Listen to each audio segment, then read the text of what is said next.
Hey my creepy little friends, I'm bringing you this Glam&Gore style optical illusion for your confused eyeballs. This is done with completely regular face paint and completely regular colored light bulbs. No black light activated paint, no UV, no glow in the dark, nothing. It's just simple optical illusion type physics. Or would that be physics? Yeah, light physics, totally. Those of you watching this year's NYX Face Awards already know where this look came from. I got to announce the third round challenge theme this year. And the theme is, as you probably guessed it, optical illusions. If you want to watch that actual video, the link will be in the description below. But I had a really fun time doing this look, and in the challenge video I didn't get to explain how this really worked, so I decided to film the process so I could just show you zombies via transformation video. So let me try to explain what's happening here.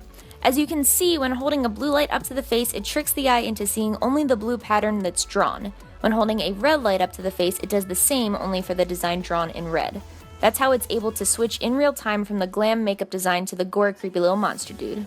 In reality, both designs are drawn on my face at the same time but are planned so that spatially they don't overlap one another. This meant some ahead of time planning. Even though red and blue are used often for optical illusions of this nature, I wasn't sure it would translate the same using makeup products. So first I tested out different water activated paints on my arm.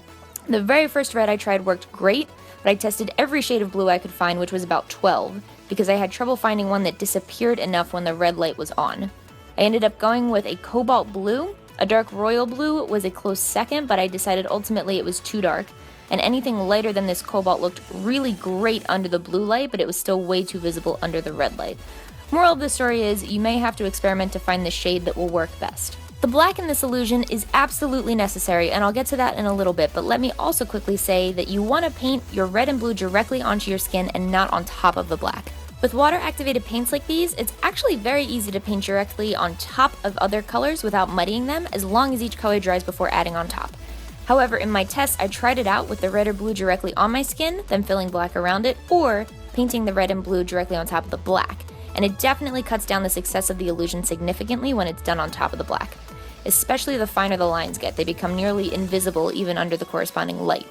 So it makes painting this much more tedious and time-consuming to do it this way, but it's very necessary to put the red down first, the blue down first, and then fill in the black around it later. The next step was to plan out a design that held two different faces in the same space without overlapping.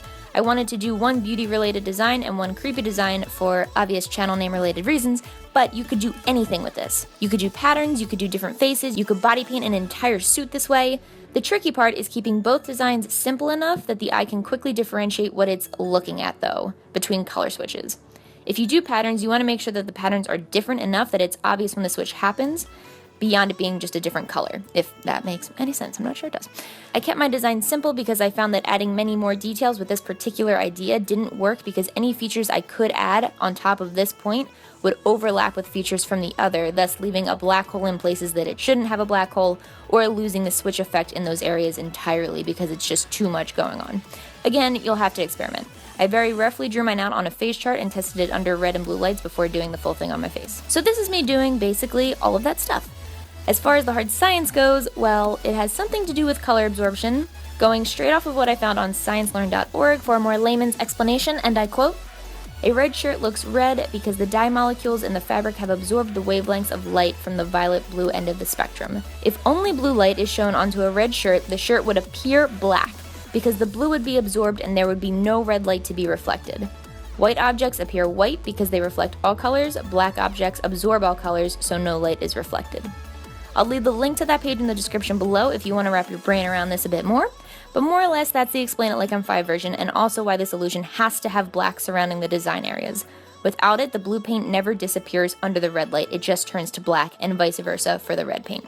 I don't get to talk about science much in my videos, but I fluffin' love science, and I wish I understood all the things. So anyway, that's the rundown of it all. Like I said, this is done with regular black, red, and blue water-activated paints you can use from any brand, and the lights are made up of a plain red bulb and a plain blue bulb found in hardware stores.